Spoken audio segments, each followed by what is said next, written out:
जय हिंद राष्ट्र।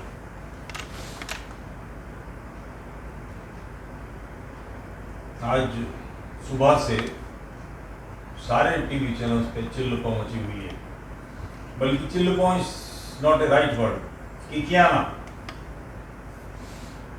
कई लोग होंगे जिन्हें इस किकियाने का अर्थ नहीं पता होगा, इस क्रिया को नहीं समझते होंगे, लोग चीखना समझते होंगे। नहीं, कोई मोहल्ले में कुत्ता बहुत तंग करता है, बहुत भौंकता है, काटने खाने को दौड़ता है, तो उसको सही करने का हमारे पश्चिम उत्तर प्रदेश में एक इलाज है कि उसकी पिछली एक टांग पकड़ के तेजी से भागो। वो पलट के उल्टा हो जाता है, उसकी कमर सड़क पे रगड़ती है और काएं बड़ी जोर जोर से मचाता है उसको। तो ये किकियाना बेसिकली कुत्ते को ठीक करने की प्रक्रिया का क्रिया है। हो सकता है कि मेनका गांधी इससे किलकिलाएं और वो खुद किकियाएं। बहरहाल ये है, इसी तरीके से इसको सुधारा जाता है। सारे चैनल्स पे हाय मची पड़ी है। हुआ क्या है, दो बातें। जो चीख रहे हैं उनके पर बात करना चाहूँगा और दूसरे जिसके कारण चीख रहे हैं उस पर बात करना चाहूँगा। सबसे पहले योगी जी महाराज दंडवत साष्टांग बिल्कुल जमीन में लेट के आपके दिखाए मार्ग पर चलने का परिणाम ये हुआ है कि ये सारे दुष्ट प्राणी जो उत्पाती हैं वो सब छाती कूट रहे हैं, काय काय कर रहे हैं। क्या हुआ है कि जो अतिक्रमण किया एक बार, फिर अतिक्रमण से जहां जहां आक्रमण हुए, जिन्हें एक मचान बना लिया गया कि वहां से मचान से शिकार किए जाएंगे। शिकार जब होता था, अलाउ होता था, तो पेड़ों पर चारपाई बांध दी जाती थी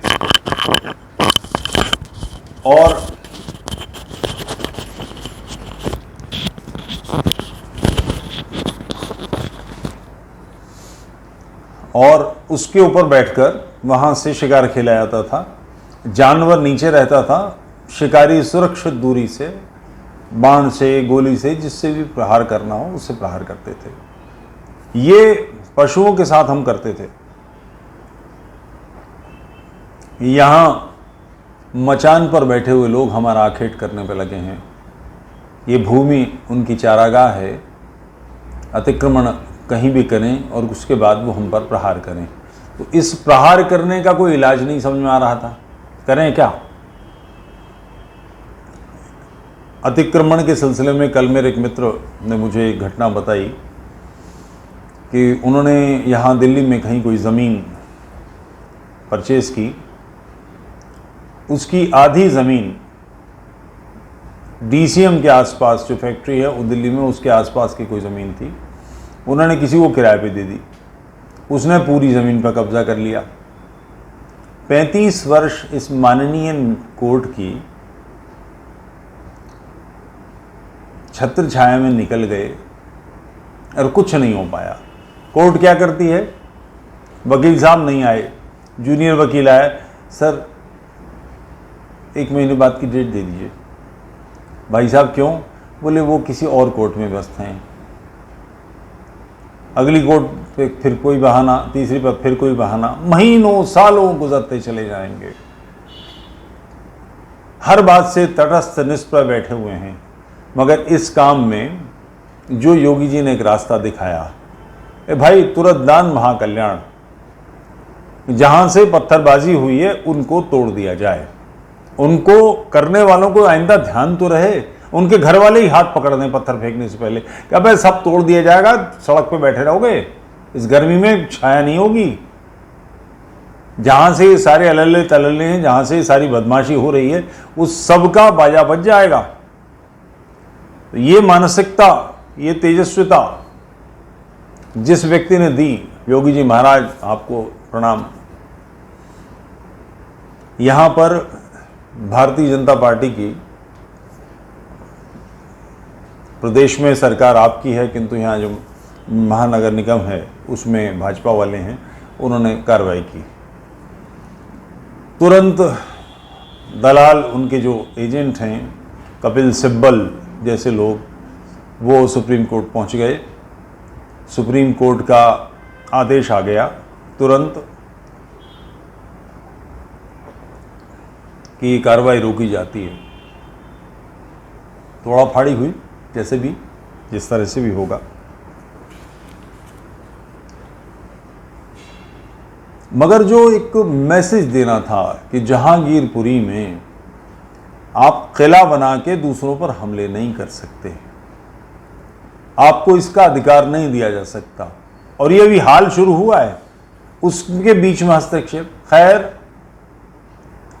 बकरी की मां कितने दिन खैर मनाएगी, कोर्ट में गया है विषय, जो भी होगा। बहरहाल इसमें एक जो आवश्यक चीज है कार्रवाई करने वाले वर्ग पर, उसको ध्यान रखना चाहिए कि सुप्रीम कोर्ट का आदेश आ सकता है। जितनी देर में वो आदेश आए उससे पहले तोड़ताड़ बराबर करो, कार्रवाई बाहर नहीं आनी चाहिए। और इसमें प्रेस की भी कुछ जिम्मेदारी है, मगर प्रेस तो बेलगाम है भर। किस हद तक बेलगाम है, आप लोगों को ध्यान होगा कि बॉम्बे में आतंकी अटैक हुआ था। उस अटैक को अंदर वो लोग थे, बाहर से भारतीय प्रेस, बरखा दत्त पार्टी ये सब थे, इन लोगों ने बाहर से रिकॉर्डिंग करनी, उसकी लाइव रिकॉर्डिंग दिखानी शुरू करी। एक बिल्कुल पार्टी सी चल रही थी, खोमचे वाले इकट्ठे थे, चने बेलपूरी और बेलपूरी बेचने वाले और ये और वो सारे, वहाँ हंगामा हुआ रहा था, पुलिस एक्शन हो रहा था। उसके बावजूद उनके आका उन सबको पाकिस्तान में देख रहे थे और वो वहाँ से बता रहे थे कि वहाँ से कमांडो एक्शन हो रहा है, कमांडो भून दिए गए। गैर संजीदगी की इंतहा। इस सिलसिले में राष्ट्रवादिता, मैं अमेरिकन प्रेस की तारीफ करता हूँ। 9/11 का एक्शन आप लोगों ने देखा होगा,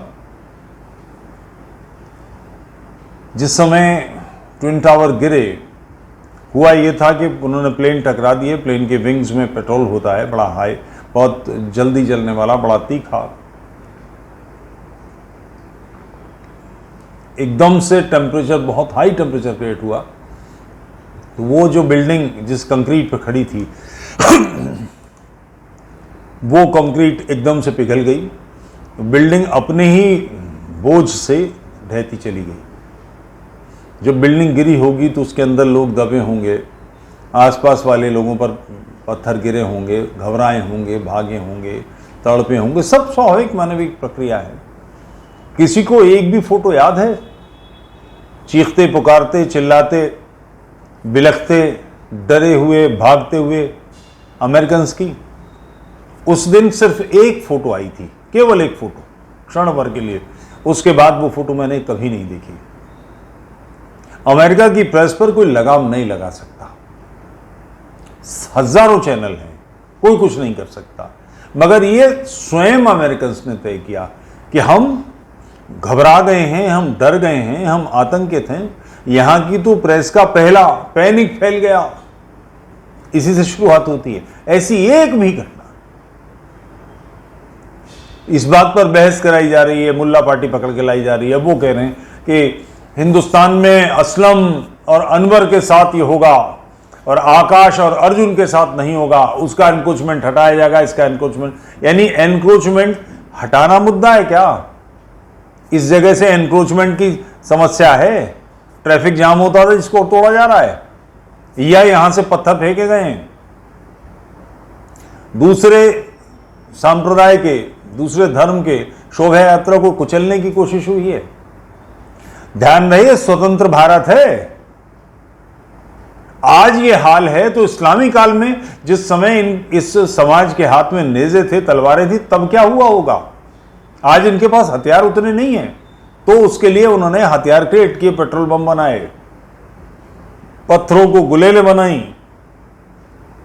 ये आज इतना आक्रामक है, तो उस काल में जब इनके ऊपर राज सत्ता का आश्रय था, जो अधिकृत रूप से भारत को इस्लामी बनाने में लगी थी। और किसी को एतराज हो तो जयपुर डायलॉग पर फतवाए आलमगीरी के 3rd वॉल्यूम का ट्रांसलेशन हो चुका है। कुछ कच्चा पक्का है, गाढ़ा है, उसको अनुवाद और बेहतर किया जा रहा है, मगर उसमें देख सकता है गैर मुस्लिमों के साथ यानी हिंदुओं के साथ एक इस्लामी राज्य कितना हिंसक, कितना क्रूर, कितना बर्बर हो सकता है।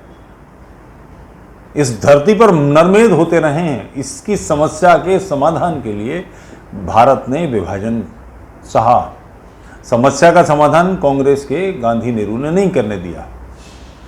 हमने भुगतान दे दिया विभाजन की शक्ल में, डिलीवरी पाकिस्तान संख्या चली जाए, वहां की संख्या हमारे पास आ जाए, ये नहीं होने दिया। उसका परिणाम ये हो रहा है और इसी का टूल कोर्ट बनी हुई है। कोर्ट को नहीं मालूम ये क्या हो रहा है, जहांगीरपुरी में क्या हुआ नहीं पता। कपिल सिब्बल की रखेल हैं, उसने कोर्ट में जाकर बात की और तुरंत ऑर्डर दे दिया।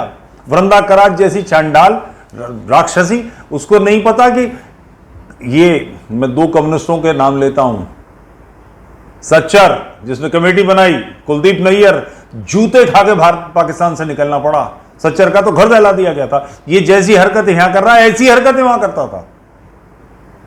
कुछ भी अंतर नहीं दोनों में। मेरे से एक बार बहस हो गई थी बरखा दत्त की, एक टीवी शो कर रही थी, तो उसमें मैंने यही वाक्य इस्तेमाल किए कि रामबली जब रैम्बुल बनता है, अर्जुन अनवर बनता है, तो उसकी नेशनलिटी बदल जाती। मैं इसको एडिट कर दूं, तुम एडिट करने वाली कौन हो? तुम एंकर हो, तुम्हारे बाप का शो नहीं, इन्हीं शब्दों में। और वो ऐसा का ऐसे ही रहा। आखिर हम कब तक सहेंगे? और ये लोग जो ये काम कर रहे हैं, इसका लक्ष्य क्या होगा?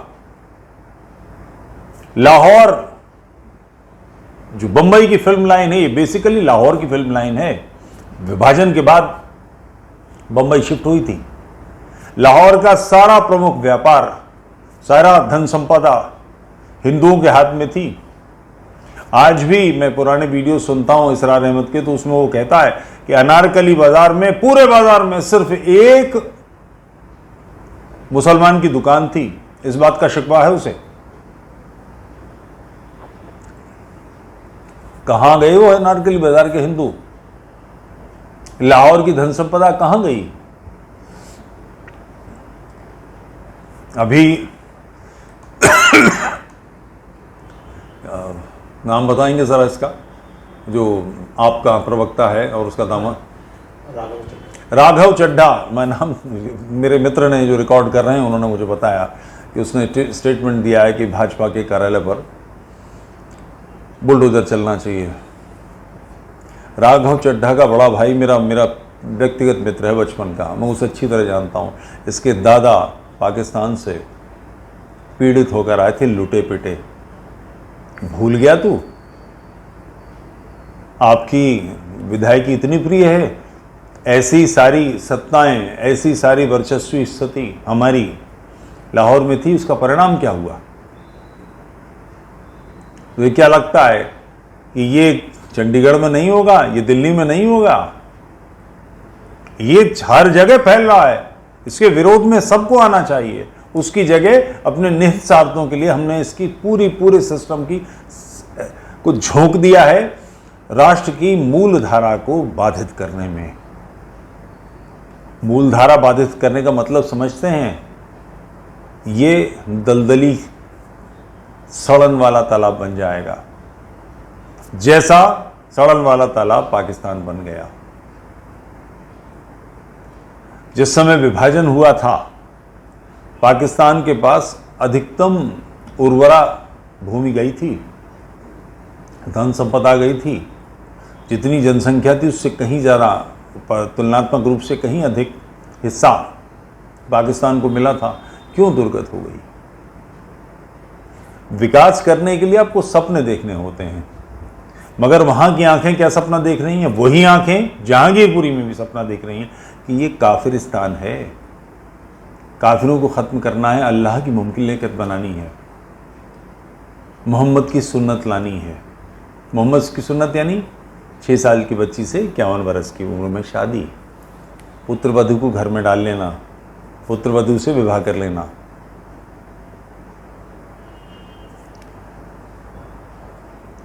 विकास के लिए जो कुछ करना है, मनुष्यता के विकास के लिए।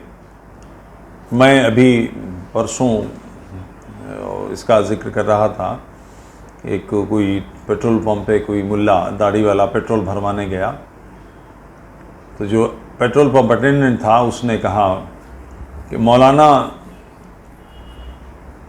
विश्व के विकास में इस्लाम के योगदान को देख लीजिए। तो मौलाना बोले क्या कह रहे हो? बोले जीरो देख लीजिए।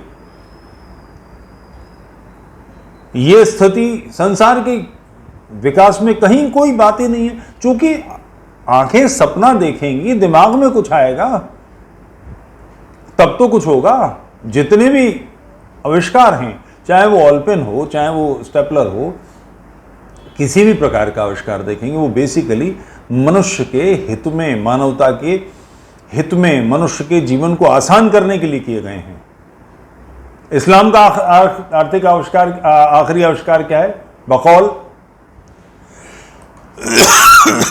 मुश्ताक अहमद यूसुफी, पाकिस्तान के बड़े लेखक हैं,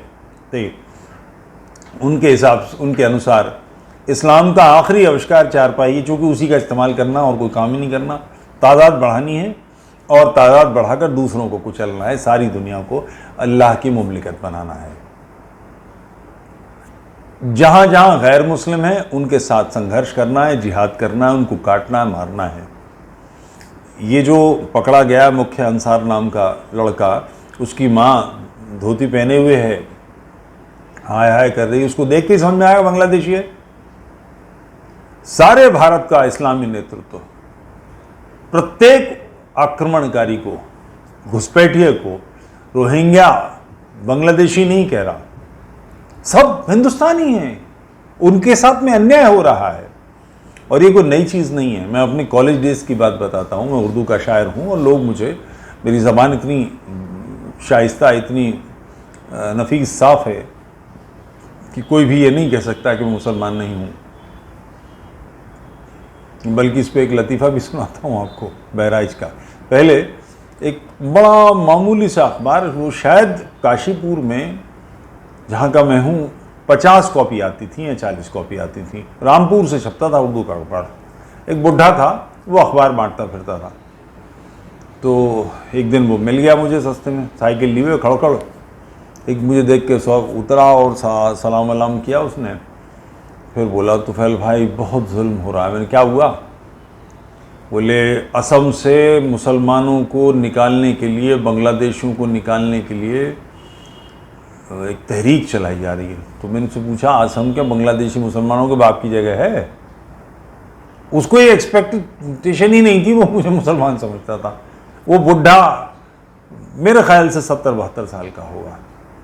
उसके मन में ये बात भी, मैं जब बता रहा हूँ, जब कॉलेज में था तो कोई 40-45 साल पुरानी तो है ही। उस समय में छोटे से शहर में, जिसकी आबादी 60-70 हज़ार होगी उस समय, उसके मन में तकलीफ थी कि असम से बांग्लादेशी निकाले जा रहे हैं, यहाँ रोहिंग्या बसें, उपद्रव करें, बदमाशियाँ करें। अल्लाह की मुमलिकत है, उनकी बाहें मजबूत हो रही हैं। तो वो सारे लोग जिन पर ये बाहें हमला करेंगी, उनको इसका ध्यान है। राघव चड्ढा, आपके दादा पाकिस्तान से आए थे, क्यों आए? क्या कारण था? जिन कारणों की वजह से, जिन कारणों से वो पाकिस्तान छोड़कर आए, वही कारण अब दिल्ली में बढ़ाए जा रहे हैं। आपको क्या लगता है कितने साल आप टिक पाएंगे? और टिक भी गए, चलिए 10-20 साल, 25 साल आप खिसक भी गए। आपके बच्चे, आपके बेटे, आपकी बहू, आपकी पोती, आपकी पुत्रवधू, उसका क्या हाशर होने वाला है? इसका अंदाजा है? प्रत्येक को इस विषय में ध्यान करना चाहिए।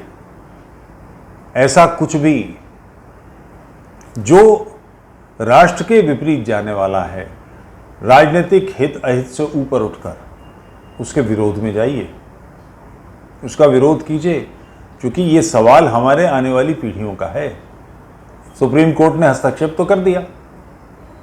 ये बड़े बड़े 3-3, 4-4 एकड़ के लॉन वाले बड़े बड़े बंगलों में रहने वाले